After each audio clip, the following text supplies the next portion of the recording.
So ja, ek het duidelik 'n paar mense 'n bietjie afgepiepie, want ek sien nou op die haatgroep sê hulle wil hierdie account van my mass report. So ek weet nie by hoeveel mense gaan hierdie video uitkom nie.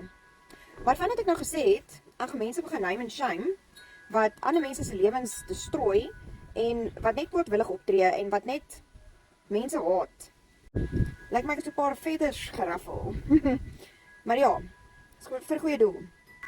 Mense kan nie ander mense se lewens wil destrooi en dan wegkom daarmee nie. Especially Marius Swanepoel. Okay, nou kom ek vertel julle so 'n bietjie meer van Marius. Nou Marius het uit sy pad uit gegaan om my te try destrooi.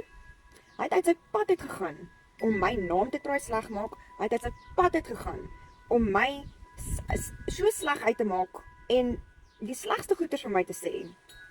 En hy het persoonlike besonderhede van my vir ons haters deurgegee, plus baie liegstories. Want obviously, hy wou my in die grond indruk. Nie net dit nie, hy het my familie se lewe in gevaar gestel, hy het my ouma se lewe in gevaar gestel, en hy is indirek, is hy verantwoordelik vir die ontydige dood van my ouma. Want hy het die haatgroep gehelp om teen ons op te tree, om ons lewe te try verwoes. Want waar het hulle die inligting gekry van my adres, wat my ouma se adres was? Waar het hulle die inligting gekry, Marius? By jou. Waar het hulle soveel ander inligting gekry wat net jy kon weet? By jou.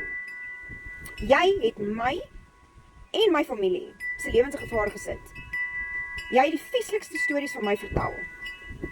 Jy het my deur 'n tyd gesit van hel. En dan wonder mense, hoekom het ek gedoen wat ek gedoen het? So dis 'n ding wat mense moet verstaan. Ek is nie daarop uit om mense net sleg te maak en om mense net grief te gee vir geen rede nie. Ek het bitter goeie redes hoekom ek agter mense aangaan en hoekom ek mense expose. Nou die haatgroep sê ja, hulle expose ons. Expose ons vir wat? Vir wat? Rarig. Like, wat is daar om te expose? Stories wat julle opmaak. Okay, so ek gaan vra. Enige iemand wat vir my enige inligting het van Marius Swanepoel.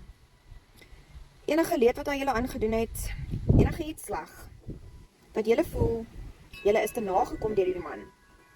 Stuur vir my inbox, want ek gaan dit nie net los nie. En maak nie saak wat nie, die haatgroep kan dit try wegpraat, hulle kan my try spot daaroor, hulle kan try van maak, hulle kan my try sleg praat, dit maak nie saak nie. Julle is indirek verantwoordelik vir my ouma se ontydige dood. Want dit is as gevolg van die stres van wat julle veroorsaak het, wat sy dood is. En ek sal dit nooit opsien nie. En Marius, jy is eerste in die ry. Besef dit net. Besef wat op jou skouers lê. Want ek gaan dit nie net los nie. Jy weet hoe belangrik sy vir my was. So, nou moet julle maar kry wat julle kan toekom. En soos ek gesê het, vir elkeen wat ek nou gaan in name and shame, gaan ek foto plaas, sodat mense presies weet van wie ek praat. En dit is hoekom hulle my account nou wil mass report. Which is fine. Want as hulle hierdie een afvat, maak ek 'n nuwe een oop. I'm not gonna stop. Verstaan dit baie mooi. Want ek het genoeg gehad van julle klomp gemors.